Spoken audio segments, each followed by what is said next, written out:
Thian.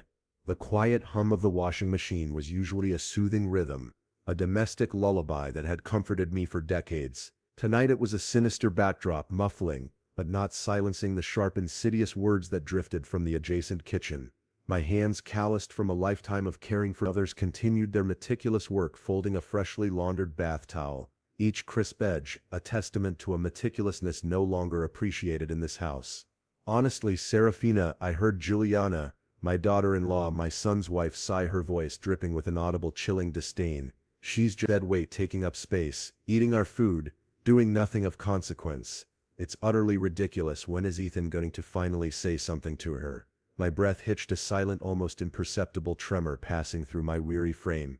Dead weight, the words delivered with such casual cruelty landed not as a surprise but as a painful confirmation of a truth I had long felt festering beneath the thin veneer of polite family dinners and forced superficial smiles. My son Ethan, my only child, murmured something inaudible in response, a weak customary assent, a quiet acquiescence that twisted the night of betrayal deeper into my heart than Juliana's open contempt ever could.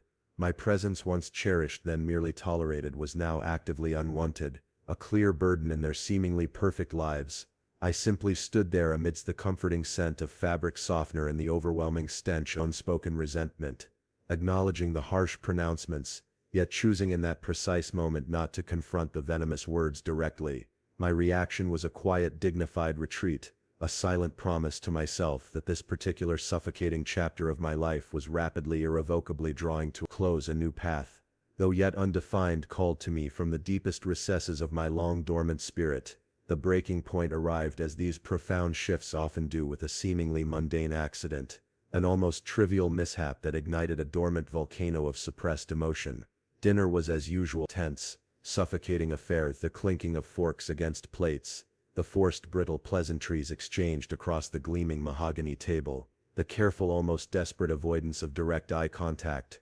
It was a practiced, excruciating ballet of unspoken hostilities, a dance of discomfort performed. Night after night I reached for the ornate soup tureen, my hands still trembling slightly from the morning's raw revelation, feeling suddenly inexplicably unsteady. The delicate porcelain, warm from the creamy tomato soup within, slipped from my grasp, a horrifying cascade of hot liquid splashing across the pristine, unforgivingly white tablecloth before I could even utter a gasp of apology, before I could retrieve the clattering spoon.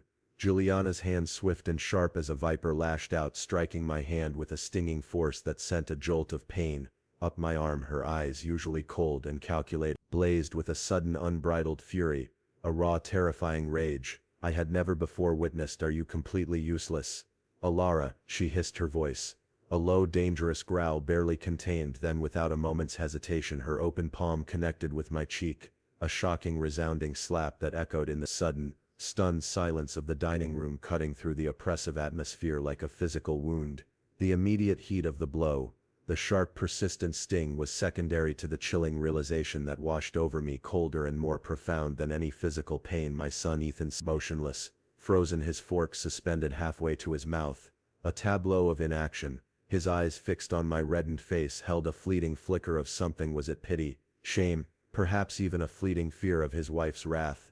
But he said nothing. He did not move. He did not defend me. Not a single word, not a single gesture in that horrifying suspended moment, with the burning imprint of Juliana's hand on my skin and the silent, deafening betrayal of my son's inaction. The deepest, most painful truth of my life crystallized with brutal clarity. My son, the boy I had raised, the man I had sacrificed everything for, the one who was supposed to be my protector, would never ever stand up for me. The pain of that truth eclipsed the physical sting of Juliana's hand searing itself onto my soul. Then a sudden, unfamiliar voice, sharp and clear as a bell, cut through the suffocating silence, a beacon of righteous indignation. "What in God's name was that?" Juliana Breyer, my daughter. She stood poised in the doorway, her eyes wide with shock and disbelief, fixed first on my tear-filled eyes, then on my now bruised cheek. Breyer, my strong, beautiful Breyer, who had just navigated the painful, messy dissolution of her own marriage, was an unexpected, glorious apparition, a warrior princess, arriving in my darkest hour. Her gaze swept from my wounded face to Juliana's furious, defiant expression, then finally settled on Ethan's passive, cowardly inaction, his face a mask of weakness. A storm gathered in her eyes, a fury, I hadn't seen since her fiercely protective teenage years, a testament to her unyielding loyalty. "You dare lay a hand on my mother, you ungrateful wretch." Briar's voice rose, trembling with indignation, with raw, unadulterated outrage. Before anyone could react, before Ethan could stammer a protest, moved a blur of motion, her hand striking Juliana's cheek with a resounding smack that echoed Juliana's own violence. A swift, undeniable retribution. Juliana gasped, clutching her face, her eyes wide with shock and pain, unable to comprehend this sudden fierce defense. Ethan finally stirred from his frozen stupor, leaping to his feet, his voice laced with panic. "Briar, what are you doing? Stop!" But it was too late. The dam had broken, the carefully constructed facade of our fractured family had shattered, revealing the raw, ugly truth. Beneath, I looked at Ethan, truly looked at him, and for the first time in decades I saw not my beloved son, the boy I had poured my life into, but a stranger, a man utterly devoid of the loyalty and profound love I had given him without hesitation. The emotional distance that had been growing between us for years, a subtle, insidious widening, snapped into place with definitive, chilling finality. "Stop," I said, my voice quiet, surprisingly firm, cutting through the sudden chaos of their shock and anger, my gaze steady and clear, locked with Ethan's. "It's done. I'm done." The words, though simple, carried the immense weight of a lifetime of unappreciated sacrifice, of silent endurance, of a boundless love that had finally irrevocably withered and died in that moment. The fight for my own dignity began. The following hours were a blur of cold, controlled fury, and an almost surgical detachment, a precise dismantling of the remnants of a life that no longer served me. I excused myself from the table, leaving the shattered remnants of dinner and indeed of our fractured relationship behind without a backward glance. As I moved through the house, packing my meager belongings, a lifetime of memories and possessions condensed into 2 modest suitcases, reflections on my life, a relentless sacrifice for Ethan and his family, unspooled in my mind like a faded, sorrowful film, playing out in agonizing detail. Every scene was a testament to my unwavering devotion to a love that had been boundless, unconditional, and ultimately tragically unrequited. I remembered the year immediately following Walter's death, when Ethan was still finding his footing, still burdened by crippling student loans and the immense pressures of starting his career. It was I, Ilara, who had quietly, without fanfare or expectation of repayment, provided the substantial down payment for the sprawling suburban home, a sprawling testament to my boundless generosity. It was a silent gesture of love and support, a secret promise to help them build the future they dreamed of, the foundation for their seemingly perfect life. When their first child, little Nova, arrived, a tiny beacon of joy, Juliana struggled with the overwhelming demands of new motherhood and her own ambitious career. It was I who had packed my bags, left my comfortable smaller home, and moved in with them, ostensibly to help out. I did ceaselessly, tirelessly. I cooked their meals, cleaned their house from top to bottom, managed the complex household affairs, ran countless errands, and most importantly poured my boundless love into my grandchildren. Nova, and later Kai. I became their primary caregiver, their storyteller, their constant comforting presence, a silent guardian of their childhoods. I had believed in my innocent, hopeful heart that my presence, my help, my quiet contributions were valued, even if rarely articulated in words. Over time, however, a subtle, insidious shift had occurred, a chilling transformation that poisoned the very air we breathed.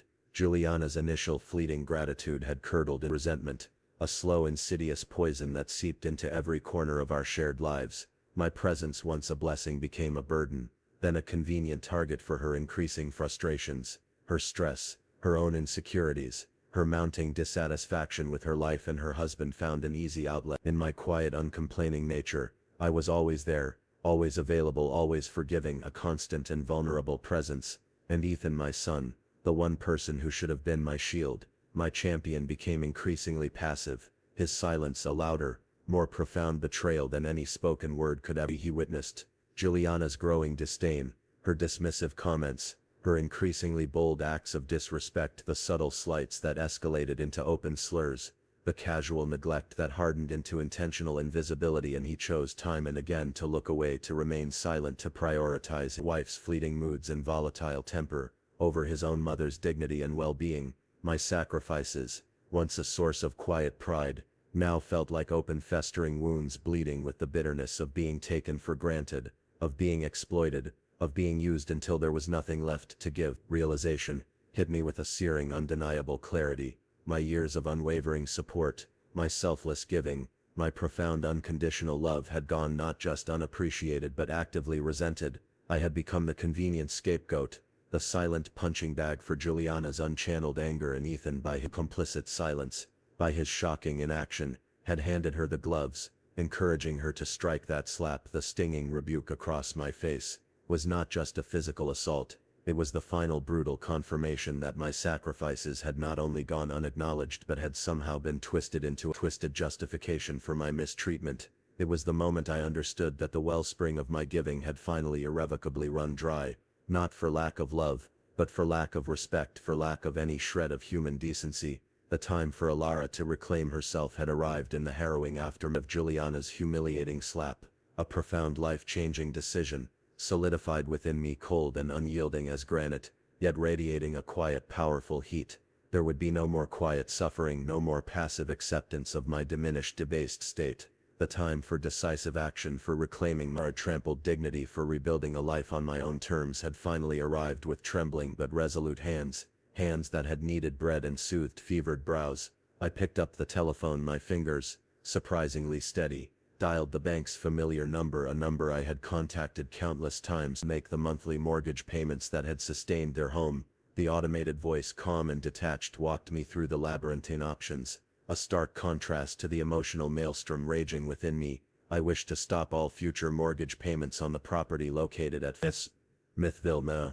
I stated, my voice clear, unwavering, imbued with a newfound authority that surprised even myself. The representative, after a brief, almost imperceptible pause, confirmed the request, her tone businesslike. I then, with a chilling precision, provided Ethan's and Juliana's full names, current mailing address, redirecting all future correspondence regarding the substantial remaining balance of the mortgage directly to them. It was a silent, strategic withdrawal of my financial support, a deliberate, calculated severing of the economic ties that had bound me to their increasing, suffocating, ungrateful world. The act itself was profoundly empowering, a quiet revolution taking place within the confines of my own heart, a declaration of independence. It was a testament to my resolve, a quiet assurance that my past generosity would no longer be a weapon against me later. Evening, after Ethan and Juliana had returned, their faces still etched with the raw aftershocks of the dinner table confrontation, their eyes weary and subdued, I calmly, meticulously prepared a light supper. The comforting aroma of herbs and simmering vegetables filled the kitchen,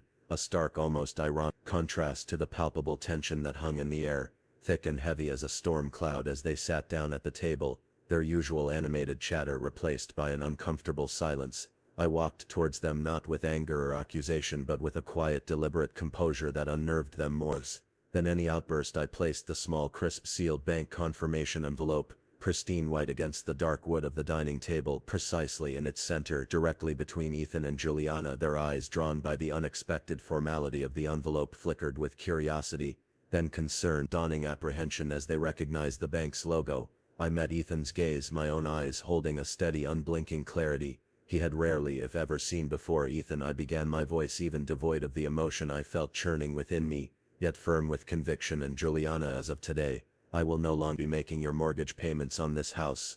All future communication regarding the house and its finances will go directly to you. My financial support ends now. The words, delivered with a quiet, unwavering finality, hung in the air, potent and undeniable, each syllable landing like a stone. Face drained of all color, his jaw slackening in stunned disbelief, a sudden horrifying realization dawning in his eyes.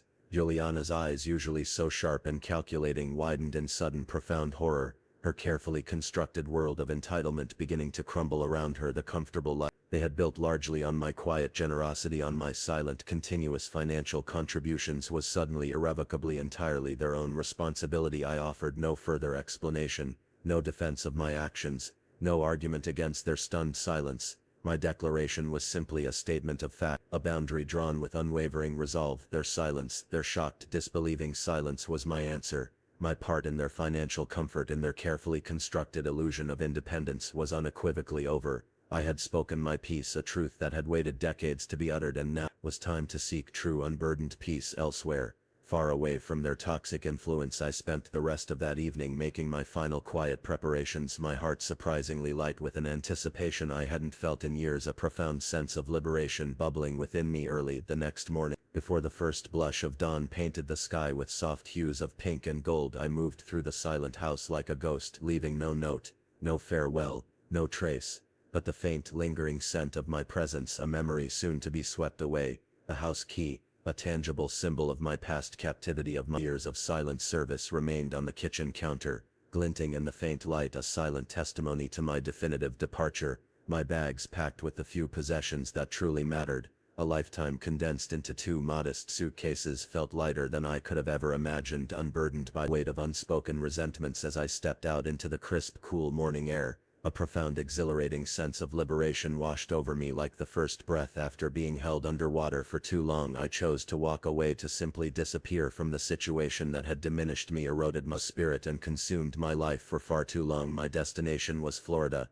a place of perpetual sunshine and the promise of new beginnings, a distant haven with the one person who truly understood the meaning of sacrifice and the excruciating pain of betrayal, my daughter Briar. She had recently navigated the choppy, turbulent waters of a painful, protracted divorce, emerging bruised but remarkably resilient, her own spirit scarred but unbroken. She had sought solace in the warmth of the Florida coast, and now I would join her. Together, we would forge a new path. Briar met me at the airport, embrace fierce and comforting, a powerful, silent acknowledgement of the shared burdens we both carried, the unspoken wounds that had brought us together. We settled into a small, sun-drenched apartment by the beach, the rhythmic roar of the ocean, a soothing, constant balm to our wounded souls, away the echoes of past hurts. Our days became a gentle, healing rhythm of self-discovery and quiet companionship. We walked the sandy shores, collecting iridescent seashells, our bare feet sinking into the cool, forgiving sand, the gentle waves washing over our ankles, cleansing away the lingering dust of past hurts and disappointments. We cooked simple, nourishing meals together in the small, sunlit kitchen, our laughter echoing with a lightness that had been absent from my life for far too long, a joyful sound of rediscovered happiness. We shared stories, tears, and countless quiet moments, understanding each revelation, each shared memory, a thread weaving a new, stronger tapestry of sisterhood and unwavering shared strength. Briar, who had endured her own share of emotional neglect and manipulation in her marriage, understood my pain with an empathy no one else could offer, a silent understanding born of shared experience. Together in that small apartment by the vast, unyielding ocean, we began to meticulously build a new life, a life where we healed, where we supported each other unconditionally, where we nurtured our spirits, and where we learned for the very first time to truly embrace independence and freedom, not as a desperate escape but as a deliberate, conscious choice, a celebration of autonomy. Life in Florida unfolded with a gentle, unexpected grace, a profound sense of calm settling over us like a warm blanket. Briar, once hesitant and uncertain, after the emotional upheaval of her divorce, gradually gained a quiet, unwavering confidence, her vibrant spirit blossoming under the warmth of the perpetual sun and our shared serenity. She discovered a latent, innate talent for design, pouring her boundless creative energy into crafting exquisite handmade jewelry, delicate piece,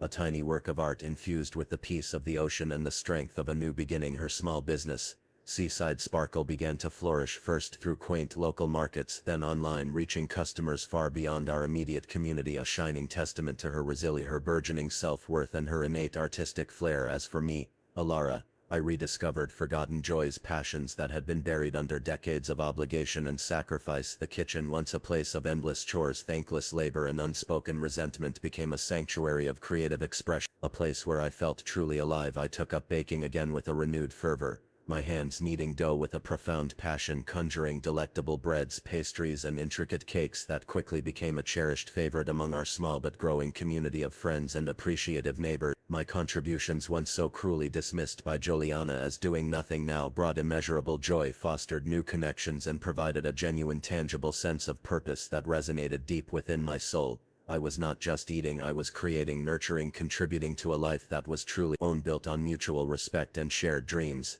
The peace I found in this quiet, simple existence with Briar was profound, a deep, overflowing wellspring of contentment that had eluded me for decades. I learned to value myself beyond the roles I once filled for my family, beyond the suffocating labels mother, grandmother, deadweight. I was Alara, whole and complete, worthy of love and respect simply for existing, for being myself. Months passed, stretching into a year marked by the steady, comforting rhythm of the ocean and the quiet joy of our shared life. Our small apartment became a true home filled with laughter, the scent of fresh-baked goods and the clinking of Breyer's new jewelry designs. Then one quiet afternoon, as the sun began its descent painting the sky in fiery hues, the phone rang, a jarring, unwelcome intrusion into our peaceful sanctuary. It was Ethan. His voice, once so aloof, dismissive, was now laced with raw desperation, cracking with thinly veiled panic, barely recognizable. "Mom," he stammered, his words tumbling out in a rush. "You have to come back. We're in terrible trouble. The bank, they're foreclosing on the house. We can't make the payments, not without your help. Losing everything. Please, Mom.